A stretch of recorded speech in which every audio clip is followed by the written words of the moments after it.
अस्सलाम वालेकुम दोस्तों, एक बेहतरीन अपडेट तकरार ड्रामे जी। छा वाकई तकरार ड्रामे में आज़म गिल जी एंट्री थियण वारी आहे? छा नेक्स्ट एपिसोड में दोस्तों तकरार ड्रामे में कुछ अहिड़ा अदाकार एंट्री हणण वारा आहिनि जीअं ड्रामे जो रुख ई मटिजी वेंदो? छा अचण वारी किस्तनि में दोस्तों सना रज़ा भी तकरार ड्रामे में हूंदी?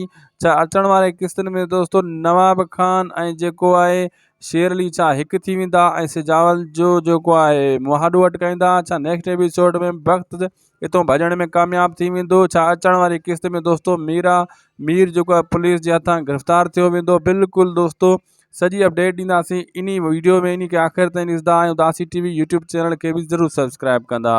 दोस्तों मां तव्हांखे ॿुधाईंदो हलां जेका हाणे किस्त अचण वारी आहे थोरी देरि खां पोइ तव्हां ॾिसंदो, लेकिन उन में हिकिड़ो ट्विस्ट ज़रूरु हूंदो।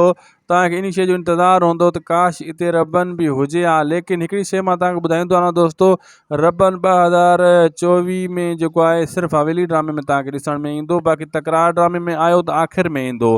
हलूं था दोस्तों पंहिंजी अपडेट जी तरफ़।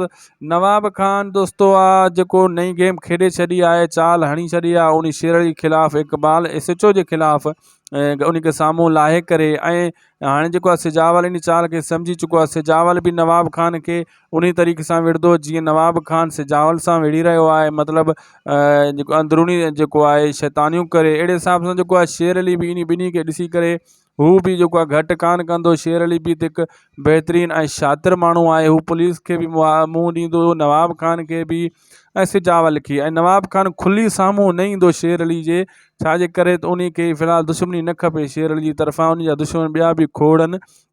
ऐं जेको इक़बाल आहे उहो बि शेर अली ॾे ईंदो, लेकिन इन खे गिरफ़्तार कान कंदो, सिर्फ़ु ख़ाली वार्निंग ॾेई शेर अली खे हलियो वेंदो। ऐं शेर अली बि इक़बाल खे चवंदो हाणे तोखां मां हिकु हिसाब सभु आख़िरा पोयां सभु वठंदुमि।